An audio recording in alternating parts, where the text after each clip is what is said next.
One of the earliest examples of human experimentation dates back to the 19th century, when doctors began using live patients to test new surgical techniques. While some of these experiments did advance medical knowledge, many patients were treated poorly, and their consent was not always obtained. The horrors of human experimentation were amplified during World War II. The Nazi regime conducted inhumane experiments on prisoners in concentration camps, resulting in countless deaths and suffering. These actions shocked the world and raised serious ethical questions about medical research.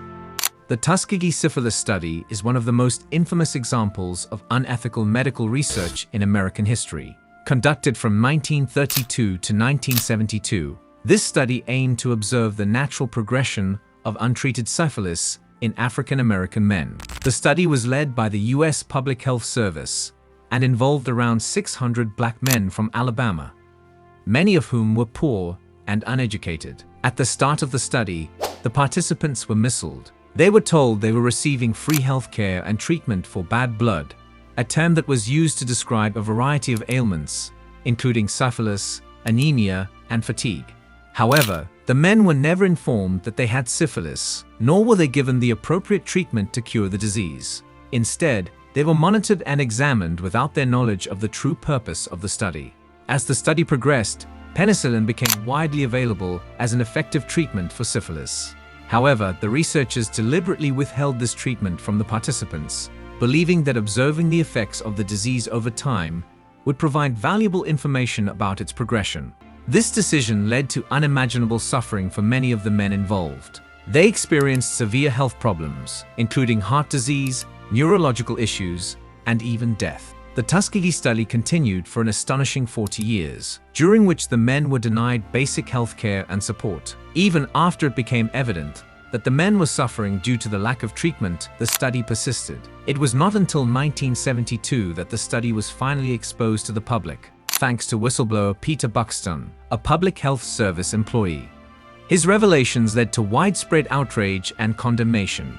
In response to the scandal, the U.S. government took immediate action to address the ethical breaches of the Tuskegee study. It prompted the establishment of stricter guidelines for medical research, emphasizing the importance of informed consent and the protection of human subjects.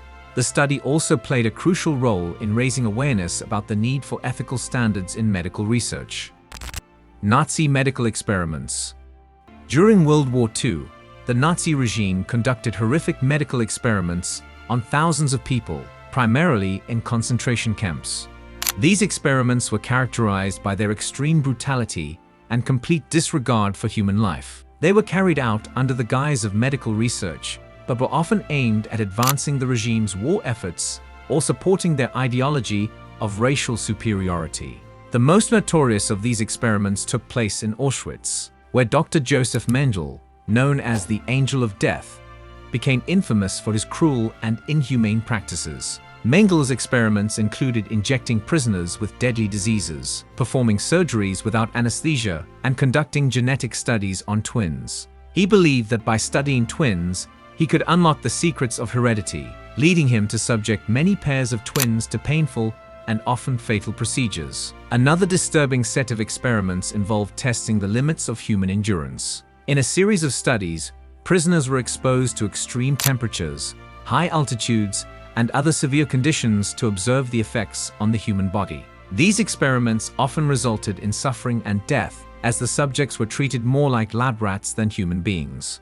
The medical experiments were not limited to Auschwitz. Similar atrocities occurred in other camps, such as Dachau and Buchenwald. In Dachau, experiments were conducted to test the effectiveness of various drugs and treatments on human subjects. Prisoners were subjected to high-pressure environments and other extreme conditions, leading to horrific outcomes and irreversible damage to their bodies. The legacy of these experiments has had a lasting impact on medical ethics and human rights. After the war, the Nuremberg trials were established to hold Nazi doctors accountable for their crimes against humanity. One significant outcome of these trials was the formulation of the Nuremberg Code, which set forth ethical principles for conducting medical research involving human subjects. The Stanford Prison Experiment. The Stanford Prison Experiment, conducted in 1971 by psychologist Philip Zimbardo, is a landmark study in psychology that examined the effects of perceived power and authority on human behavior. The experiment took place at Stanford University and involved college students who volunteered to participate in a simulated prison environment. The goal was to explore how situational dynamics influence behavior and to understand the psychological impact of being in a position of power versus being subjected to authority. 24 male participants were selected from a larger group, all of whom were deemed psychologically stable and healthy. They were randomly assigned to play the roles of either guards or prisoners in a makeshift prison created in the basement of the university. The environment was designed to be as realistic as possible, with cells, surveillance cameras, and uniforms. The guards were given uniforms, sunglasses, and billy clubs, while the prisoners were dressed in smocks with identification numbers instead of names. The experiment quickly spiraled out of control. Initially, the guards were instructed to maintain order, but were not given specific guidelines on how to do so. Empowered by their authority, they began to adopt aggressive and abusive behaviors towards the prisoners. Psychological manipulation, humiliation, and control tactics were used as the guards asserted their dominance. They enforced arbitrary rules, conducted cruel punishments, and even resorted to psychological torture. The prisoners, stripped of their identities, became increasingly submissive and distressed. Within just a few days, the situation became so severe that some prisoners experienced emotional breakdowns and exhibited signs of extreme stress. One prisoner, who had been particularly affected by the abuse, was released after just 2 days. The experiment was intended to last 2 weeks, but it was terminated after only 6 days due to the alarming deterioration of the participants' mental health and the unethical treatment of the prisoners. The Stanford prison experiment raised profound ethical questions regarding the treatment of participants in psychological research. Critics argued that the experiment lacked adequate oversight and protection for the individuals involved. Project MUltra. Project MUltra was a covert operation run by the Central Intelligence Agency, CIA, during the 1950s and 1960s that sought to explore the possibilities of mind control and interrogation techniques. The project involved a series of experiments aimed at discovering ways to manipulate human behavior using various methods, including drugs, hypnosis, and sensory deprivation. Its objectives were rooted in the fear of potential mind control technologies being developed by adversaries during the Cold War.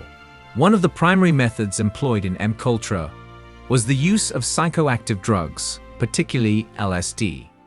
The CIA believed that LSD could be a powerful tool for mind control and sought to test its effects on unwitting subjects. Many of the experiments were conducted without the consent of the participants, who often included ordinary citizens, prisoners, and even mental health patients.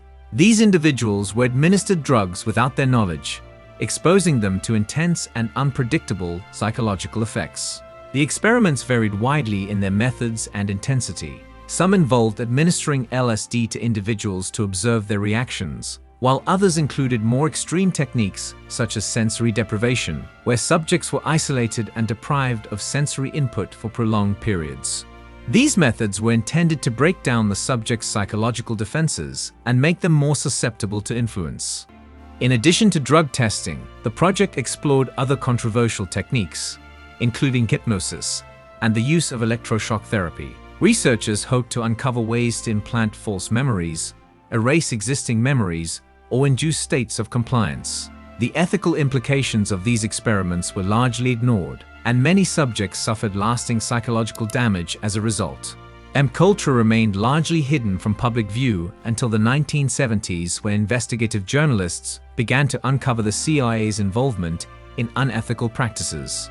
In 1973, CIA Director Richard Helms ordered the destruction of all records related to the project, but some documents survived, leading to congressional hearings and investigations. During these inquiries, it was revealed that the CIA had conducted numerous unethical experiments that violated the rights and dignity of countless individuals.